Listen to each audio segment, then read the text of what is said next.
tiempos de la Revolución Industrial 4.0, ya no es más una utopía pensar que el proyecto, con sus valores y en su entera complejidad, pueda nacer, crecer y ser producido en situaciones lejanas de evolucionados sistemas industriales que soporten su desarrollo y su fabricación. Me costó muchísimo definir el nombre, muchísimo. Digamos, quizás solamente hoy, en los tiempos contemporáneos que vivimos, no es más una utopía pensar que producir sin industria, sin la necesidad absoluta de industria. La industria va a existir y yo trabajo y vivo de la industria, no soy un contrario de la industria ni mucho menos. Pero hay cosas paralelas que pueden nacer o en situaciones donde la industria no hay, donde esta cuarta revolución industrial puede ser muy interesante.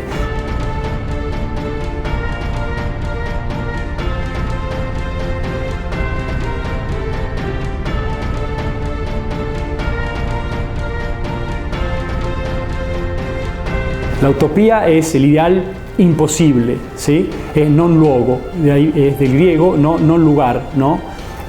Utopía es buen lugar, es el ideal posible. Entonces, para mí esta utopía es finalmente quizás posible que una persona vuelva a pensar y a hacer, pero con excelente calidad, las cosas como eran antes de la Revolución Industrial, gracias a la cuarta Revolución Industrial.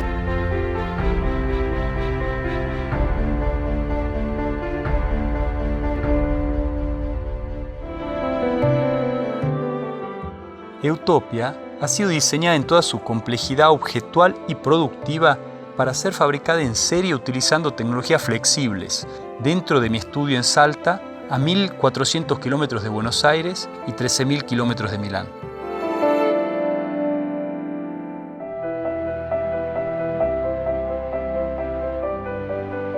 Esta silla nace del contexto, ¿no? O sea, la posibilidad de históricamente poder diseñar y hacer una silla en el contexto de una pequeña realidad, de un pequeño estudio. Yo puedo fabricar una cosa de extrema calidad. En ese contexto nace su técnica. Entonces tenés partes hechas con corte láser, partes hechas fresadas, pero después hubo muchísimo trabajo en hacer que ese objeto tenga una calidad paragonable a cualquier producto fabricado por una gran industria, ¿no?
Entonces terminamos con esta silla que, como te decía, pesa muy poco, 1,8 kg, que no tiene ningún clavo ni ningún tornillo, todo hecha con encastres y cola.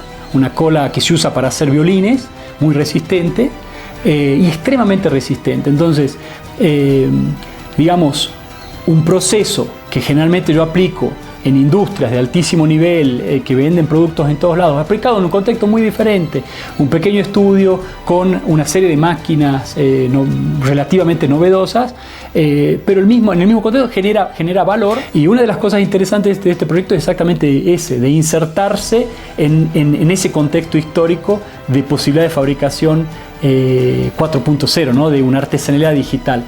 Pero se tiene que... tiene que competir de igual a igual. Nadie te compra una cosa porque vos decidiste que es una industria nueva, entonces te tiene que gustar por más que...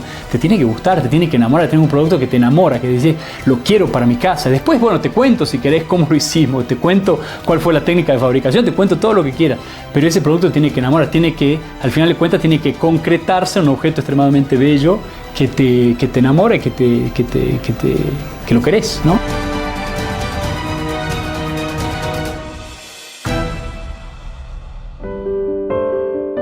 Paradójicamente, lo que podía parecer un escenario proyectual extremadamente limitado se transformó gracias al tiempo y a la experimentación en una situación de grandísima libertad creativa que me ha permitido traducir el lenguaje fuertemente connotado de las tecnologías underground en nuevos valores expresivos.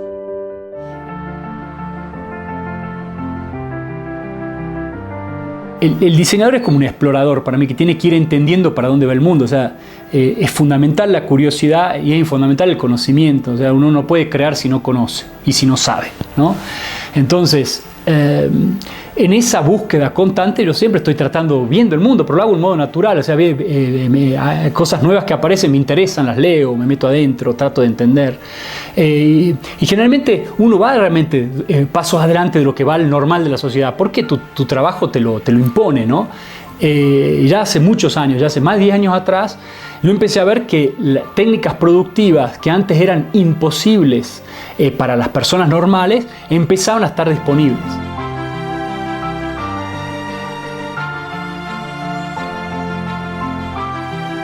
Entonces yo te digo, quizás 10 años atrás yo compré mi primer control numérico, una fresa control numérico. Mis mismos colegas me decían, vos estás loco, ¿qué estás haciendo? ¿Por qué? Y a mí me daba curiosidad de estas máquinas nuevas que me podían permitir hacer mis cosas y verlas. Si vos te pones a pensar en el 2007, 2006, era realmente una cosa particular y tenías que gastar muchísimo dinero, pero eso empezó a cambiar y apenas empezó a cambiar yo me subí un poco para entenderlo, por curiosidad, no porque como todo, no sabía dónde estaba yendo. Es más, insisto, yo creo firmemente que uno tiene que dedicar tiempo, energía a su curiosidad sin saber a dónde te lleva, porque después con una mente un poco creativa eso te va a dar linfa para nuevos proyectos, para nuevas ideas, ¿no? Entonces yo me acuerdo de mis colegas que me decían, pero ¿qué nos vas a hacer los prototipos? Era un trabajo de quien hace prototipo, ¿no? O sea, quien hacía prototipo en Milán tenía estas máquinas gigantescas que te fresaban y qué sé yo.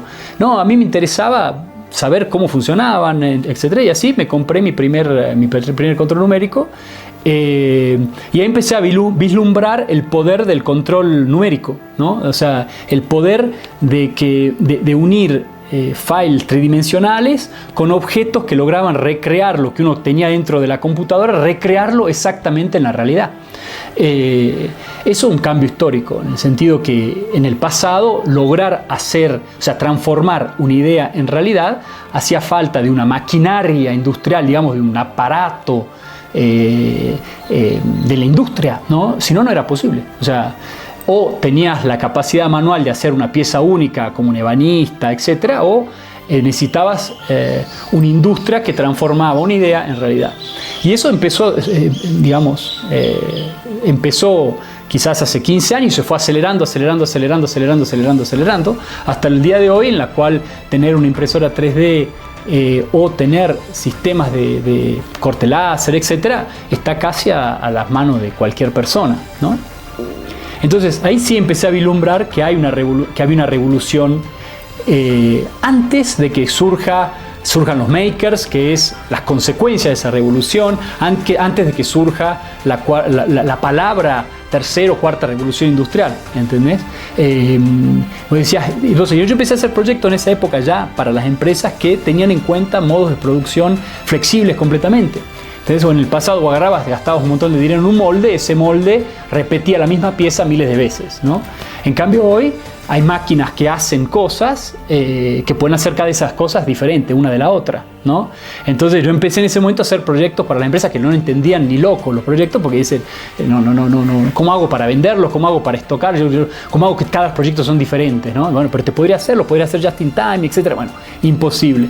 Fue muy difícil meter el concepto, es muy difícil hasta el día de hoy meter el concepto de la cuarta revolución o la tercera revolución industrial en empresas consolidadas que tienen sistemas de producción tradicionales, sistemas de stock tradicionales, sistemas de ventas tradicionales.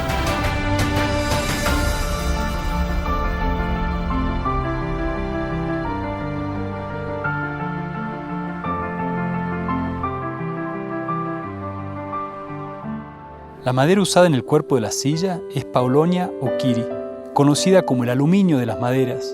Proviene del árbol con mayor capacidad de fijar dióxido de carbono y es considerada la gran esperanza para combatir el calentamiento global.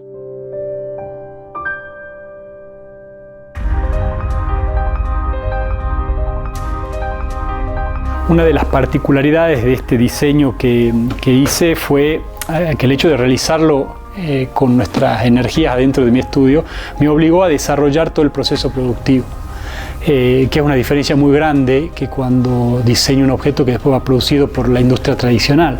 Entonces hubo un enorme espacio para la creatividad y fue muy interesante porque eso también potenció el diseño de la silla. Entonces, ya sea de elementos que necesitaron para ser fresados, o sea, partes de la fresa fueron modificadas y diseñadas para fabricar la silla. Los programas de mecanizado fueron pensados con la lógica para la fabricación de la silla y todo entra en un conjunto de sinergias que es muy extraño, fue muy extraño para mi normal proceso creativo. Me llevó muchísimo más esfuerzo, es exponencial el esfuerzo, en el sentido que todo ha sido pensado y diseñado en conjunto. En particular, como les decía, el proceso productivo, que empieza en una parte realizada con el láser, en el cual se cortan las partes, otra parte realizada a control numérico con esta madera que es muy liviana, que es Paulownia, la cual va fresada en sus dos caras para que tenga una tridimensionalidad, con una especie de soportes que la sostienen en el espacio, que después al cambiarse de posición, pero siguen posicionadas exactamente en el espacio, pueden reelaborarse desde diferentes posiciones.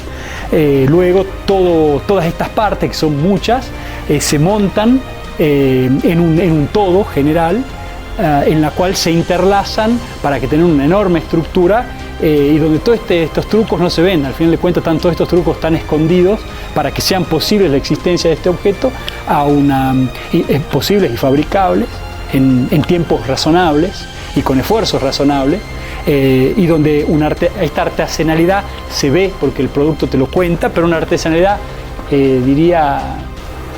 diferente, ¿no? Una artesanalidad mezcla de artesanalidad física tradicional con una artesanalidad digital, ¿no? Y eso es realmente extremadamente interesante desde mi punto de vista como proceso de diseño, en su complejidad de proceso de diseño. Bueno, las partes como te decía, que después van integradas en un todo.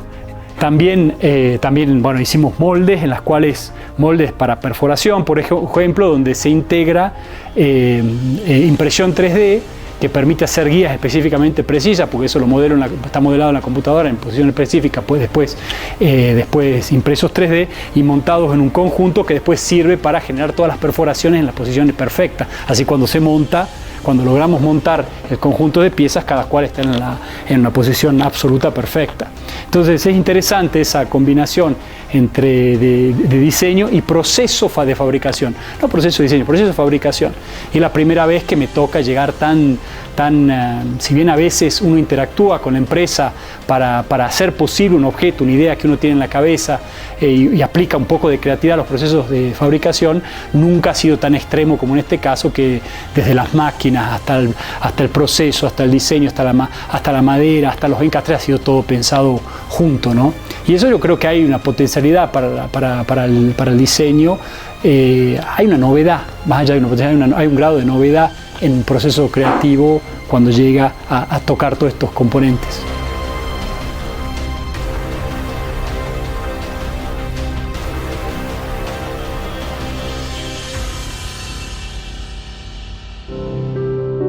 Durante los 3 años de trabajo en el diseño y desarrollo de esta silla se amalgamaron ideas, detalles funcionales, estéticos y productivos, la robustez, las terminaciones, la calidad del proyecto y del producto no aceptaron ninguna excusa.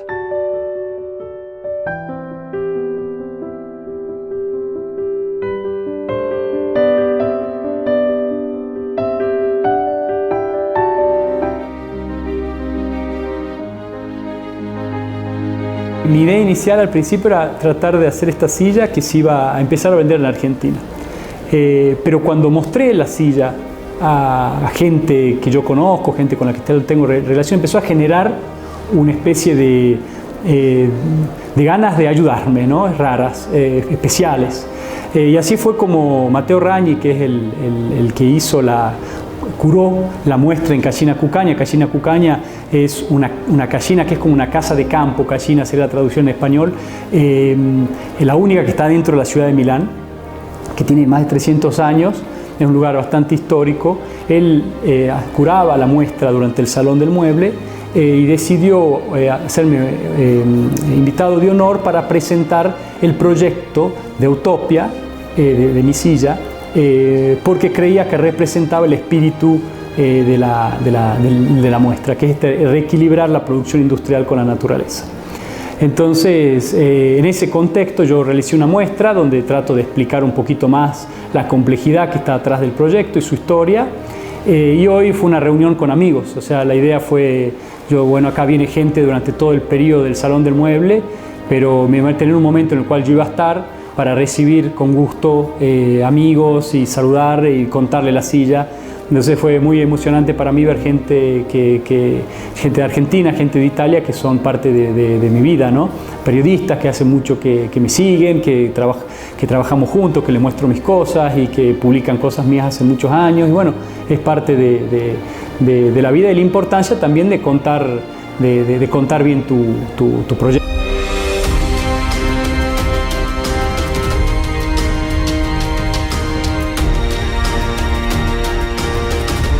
No, un mensaje final, creo que es un mensaje de esperanza. Yo creo del valor de lo que es el proyecto en un mundo que cambia, que hay que ser curioso, porque a veces es la oportunidad de saltar, hacer varios saltos. Toda la realidad industrial está preocupada por qué va a pasar con la cuarta revolución industrial. Quizás en países donde la industria ha hecho fatiga, donde le sufrió, donde le costó crecer, o donde no hay tanta realidad industrial, es la oportunidad de saltar, ¿no? Hacer 10 casilleros adelante y encontrarse de repente en el futuro. Podría ser una buena oportunidad para la Argentina y para el diseño argentino en general. O sea, yo tengo confianza en la creatividad argentina en sí. O sea, basta ver la publicidad, la cultura de los films, no viene ahora en español. Toda la producción cultural argentina es de muy buen nivel. Pero cuando ha tenido que relacionarse con ciertas problemáticas que nos genera el país desde el punto de vista industrial, esa calidad no llega a exprimirse. Entonces yo creo que hoy en día, poco a poco, o en los próximos 10 o 15 años, puede llegar a suceder. Esto fue un ejemplo de cómo puede llegar a suceder. En mi contexto, desde mi propuesta, desde mi visión. Cada cual tendrá que construir la propia, pero esta es mi propuesta a este nuevo mundo desde nuestro contexto.